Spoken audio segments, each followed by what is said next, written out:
You have your story, the other person has their story. And our tendency is to believe that our story is the absolute truth. And because that person's story is very different from ours, we will say that you are wrong and I am right. And that's not the way to approach a difficult conversation. So when you go, I am right, you are wrong, there is blame, there is judgment. In a way, suspend judgment, which is difficult. Suspend judgment and hear him or her out. What is actually going on with that person? Welcome to Reinventing Perspectives. Today we have a familiar voice and familiar face if you're watching on YouTube. We have Jenny Toe. Some of you might remember is Imposter Syndrome Hurting Your Purpose. An amazing episode with lots of people who really loved it. So check that out. But today, let me let you reintroduce yourself, Jenny. Who is Jenny and what's your mission? Hi, Priscilla. Thanks for having me on your show and hearing you introduce the first show that we did together. That's like walking back in memory lane. To your listeners, I am based in Singapore. I am a lawyer, and at the same time, I'm also a certified life coach, and I run my own life coaching practice called River Life Coaching. I'm very passionate about empowering women. So a lot of my clients are female. That being said, I do coach men as well. Empowering women to define success on their own terms, whether it's on a professional front or personal front. And I've got a soft spot for introverts because I'm an introvert. I've been in the legal profession for over 25 years, and I moved into coaching, which is quite a big change. It's because I'm a Christian and I believe that this is what God is calling me into in this season of my life. So it wasn't something that I decided overnight. It took a lot of prayer, it took a lot of thinking, it took a lot of planning, and I launched my business in 2020, which was the peak of the pandemic. So it was really a big leap of faith here to go out and to be a coach. And I personally believe that by being a coach, I'm able to help one person at a time to reach their highest potential. I chose this topic for our conversation today, which is on difficult conversations, is because a lot of my clients whom I've been coaching recently have been struggling with difficult conversations, whether it's conversations at work or even conversations on the more personal side. It's about understanding what is a difficult conversation and why do we struggle or why do we hold ourselves back when we want to have those conversations. So excited to get into this because I think this is something that a lot of times, if it's a difficult conversation, we kind of sweep it under the rug and try everything to avoid it, and it gets worse and worse and worse until it can't be avoided anymore. So please, Jenny, go ahead and walk us through what you're contributing Sure. to us today. Yeah. So these ideas, I don't take credit from it. It's a book that I've read called Difficult Conversations: How to Discuss What Matters Most. It's written by Douglas Stone, Bruce Patton, and Sheila Heen.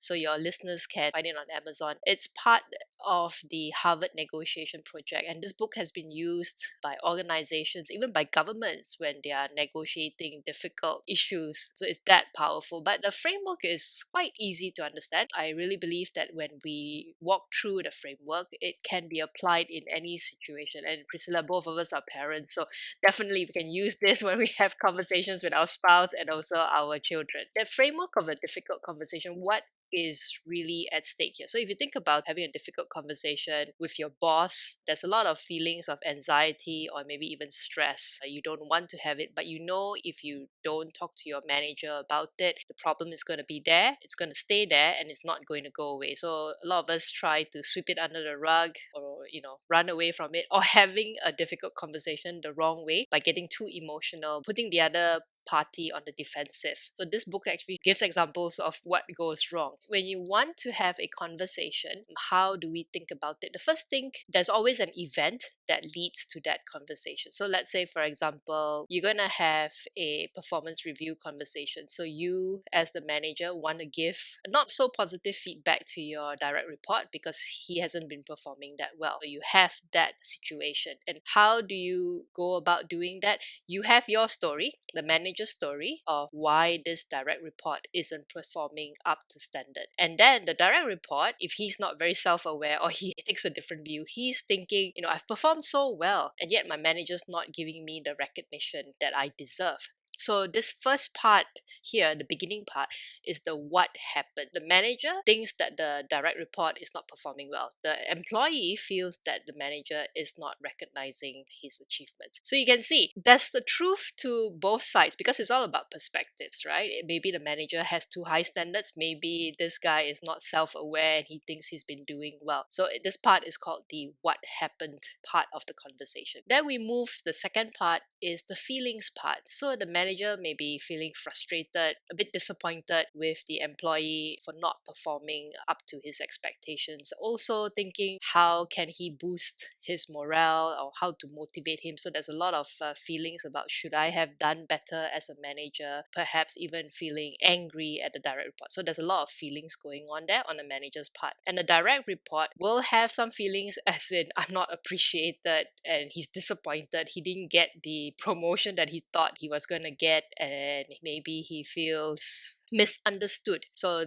there's a lot of feelings going on here. And if you dive down to the third part of the conversation, this is the deeper part, which is the identity conversation. So all of us come into a conversation with our identity. And what is that? It's just not the manager, as in this example, not just the manager and the direct report. The manager comes in with his identity as how he views himself as the manager. So we don't really know how he views himself. It could be he's a seasoned manager, however, he's not very good with managing people, even though he's a seasoned manager. So this could be something that he's insecure about. The way he approaches this conversation may have an impact of him thinking to himself, I am not a good manager. I am responsible for how my direct report has been performing. So he could be putting the blame on himself. And then the direct report may have this identity that I've been a star performer in my previous company. So his identity is like, I'm a star performer. Why are you giving me a less than favorable rating here? So his identity that he believes, no right or wrong, but he perceives himself to be a star performer. And this really hurts him because it touches on the identity. So the identity part of the difficult conversation, no one knows except the person. And how we are to go through it is to really hear the other person's side of the story. I think a lot of times we don't open ourselves up fully to hear the other person's side of the story. It just explains so many of the reasons why we have conflict. Like you said, we don't know how a person views themselves, so we don't know the identity, and then we don't know really how the other person is feeling. All we know is how we're feeling, and then we don't know what happened, the truth of what happened. We have our own truth and they have their own truth, and those could be two completely different things. I'm really curious to understand now, how do we bridge those dynamics that are at play in such a situation where everybody feels that they are right? So we will go back to the first part, which is the what happened. So like you said, you have your story, the other person has their story. And our tendency is to believe that our story is the absolute truth.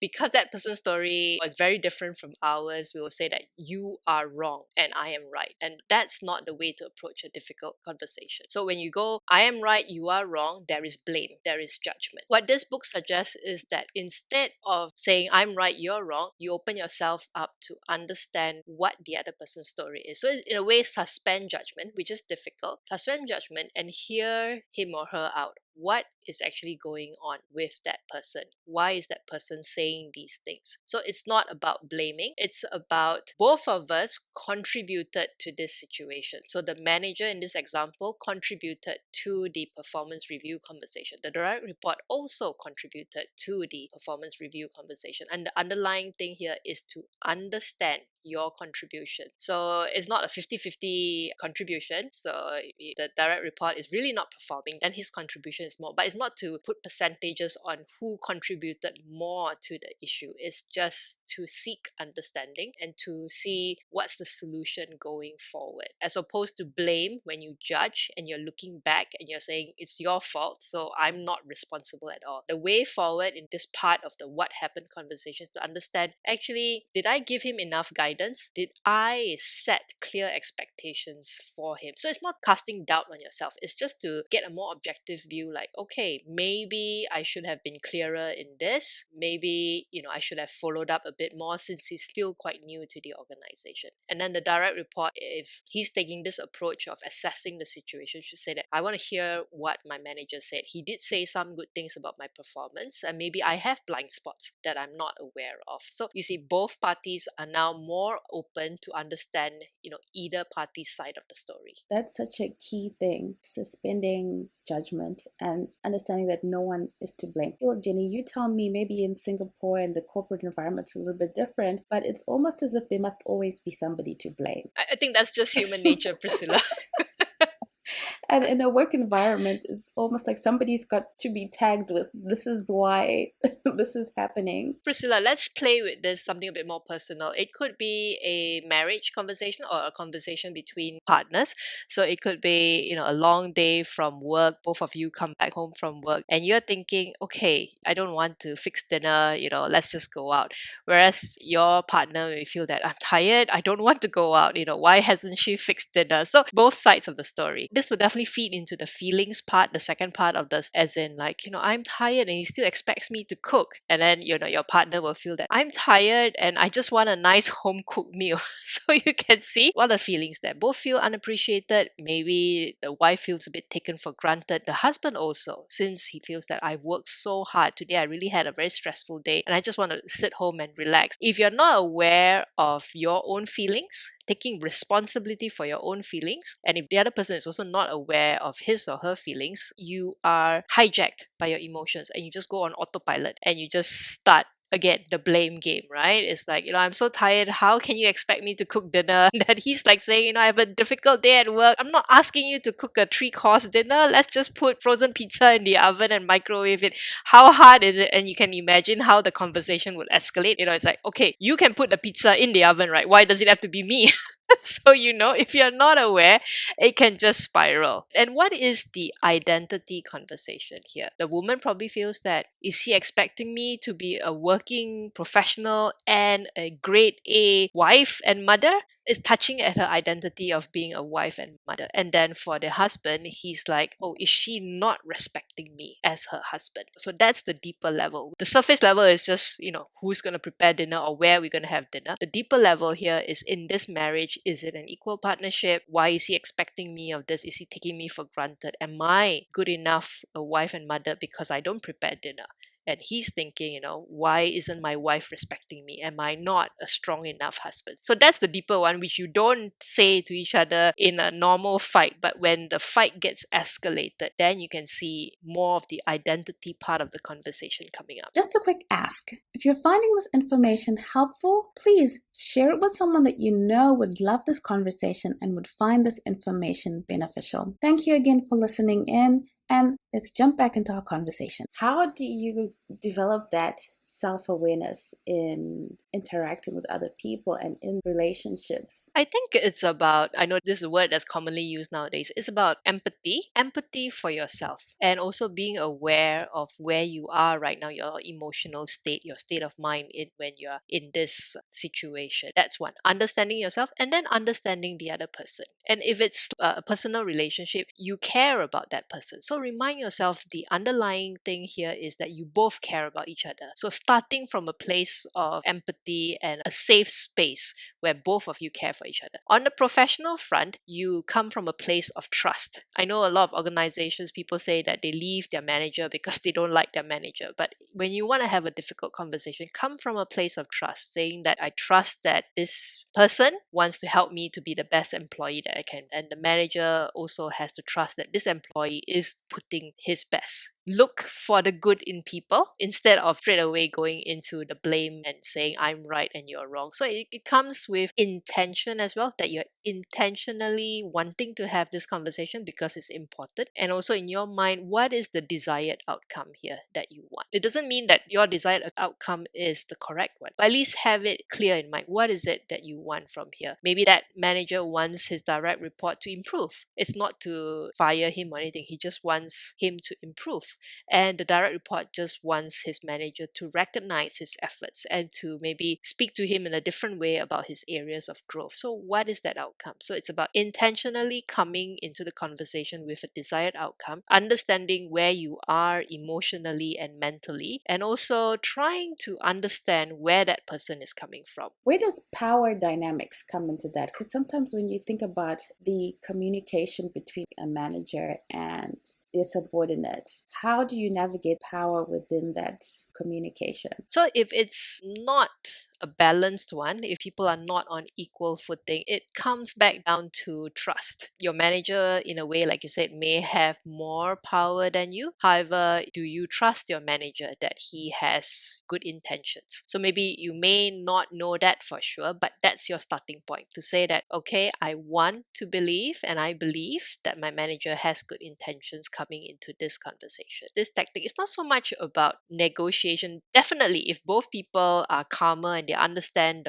what happened, each party's side of the story, understand their feelings, and kind of understand for themselves what part of my identity is being challenged or is being at stake here. When you have all that, you have greater awareness and possibly you'll be able to negotiate that situation better. But we don't start with the aim that I want to negotiate so that I can win, so that the person can be on my side. It's all about understanding that everyone's story has some truth in it. It's all about perspective. So your story has some truth in it, that person's story has some truth in it. So the main thing here is not to blame, but to think to ourselves, how much did I contribute to my own story and how much did I contribute to that person's story to give that person the impression that I'm taking him for granted or, I'm not being fair to him. Trying to get to the identity, which is the deeper part of where you can begin to understand each other. And a lot of times it's difficult for people to show vulnerabilities in certain spaces. How do you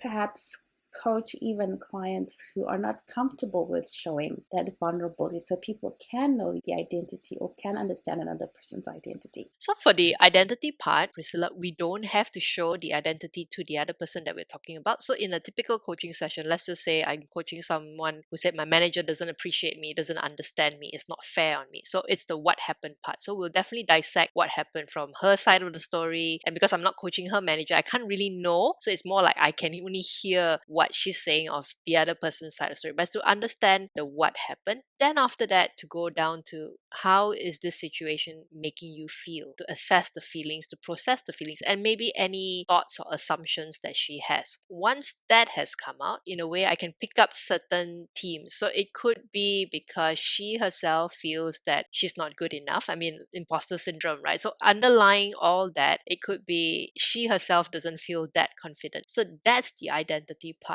that contributes to her assumptions, to her thinking, to her belief that perhaps she's not good enough. Or on the flip side, she believes that she deserves more because she's been performing well all throughout, and it's really hurting her in terms of her worth as an employee and a person. So I'm not saying that after she has this realization that she goes back to the manager and say, hey, I'm really worth a lot more, but at least she understands for herself why is she so triggered by certain words he says, because maybe it goes to the root of her identity, that she's not good enough, that he's not recognizing her, that she's a good performer. So what is that identity that is at stake here? So when you understand that, it gives you a clearer idea of why did you formulate this story in the first place, and maybe you can then open up yourself to hear what's the other side of the story. So for entrepreneurs, we do a lot of things by ourselves. So maybe our identity story is that if I'm having troubles getting clients or promoting my business, is it telling me that I'm not a good enough entrepreneur, that I shouldn't carry on in this line? So it's that part of the identity. That understanding of, okay, within yourself, how do you process these things? And when you do feel that certain things trigger you, how do you process that? It's about understanding who you are. So, with anything, you need to do the work yourself first. So, I would suggest that for your listeners, if you haven't really dissected how you felt about a particular conversation, take some time. If you had a heated conversation with a supplier or a potential client arguing, stop, walk away from that conversation. And then when you're alone, think about it. Think about the what happened part. So what was the story that you really disagreed with, your story and the other person's story, what happened there, and then move down towards the feelings. Why were you so angry, frustrated, upset, disappointed, whatever? The main part is a lot of us cannot articulate our emotions very well. We might just say angry. Is it just being angry, or is there something more? Do you feel hurt? Do you feel betrayed? So trying to understand what you're actually feeling, and then going down deeper, how is that affecting my identity, and what identity is being affected here? I usually ask, what is your number one book? But since we are discussing a book, I'll just reiterate that this book is called Difficult Conversations, How to Yes. Discuss What Matters Most by Douglas Stone, Bruce Patton, and Sheila Heen. The work you do in helping people reach their highest potential. Are there any habits, any daily things that you would suggest that someone do to kind of work towards reaching their highest potential? That would be the purpose conversation. I'm a strong believer in really knowing your purpose. So, like Priscilla, it's really late at night for you and you're still doing podcast recordings because your purpose is to get your message across to encourage entrepreneurs. Purpose is coming on really strong. So, for entrepreneurs, when they're starting off their day, or some people prefer to reflect at the end of the day, really anchor back to your purpose. Why are you doing this business? What is your purpose in doing this business? Get really clear on it, because on good days, you celebrate that purpose. On days when it's difficult, you go back to the purpose and say, I will stay on course because this is my purpose. Now, Jenny, please tell us again, because you've told us before, but I'll ask you to tell us again. What has faith meant to you on your journey? Like I shared in the beginning, it's helped. God has led me to be a coach, and now God is really steering my business in the direction that He wants me to go, and it's to serve the people. So I do pro bono work, and I am talking to people that I don't normally speak to. I'm just fully conscious and letting Him lead me to where He wants me to help people. Amazing. Now, Jenny, where can people get into your world and learn a little bit more about what you do? They can visit my website at www.riverlifecoaching.com. And if they are keen to have a discussion with me about coaching, maybe about even difficult conversations, you can book a free 30-minute conversation with me. No obligations, just to have a chat with me to understand what coaching is about, and maybe we can work together. So riverlifecoaching.com. I'm also on LinkedIn and Facebook under the company name and under my personal name, Jenny To. I love that you came in and you talked us through this. And I think it's very, very important, because if we can break through and be able to have more progress in life and live more authentically. So thank you so much, Jenny. I hope you got a lot of information, a lot of actionable things out of these episodes. Please, two huge favors from you. Please let us know what kind of things you'd like to hear. And if you really love the episode, please support us by going and leaving a review in your podcast listening app. Thank you for choosing to spend your time with the Reinventing Perspectives podcast. We value you. See you again next week.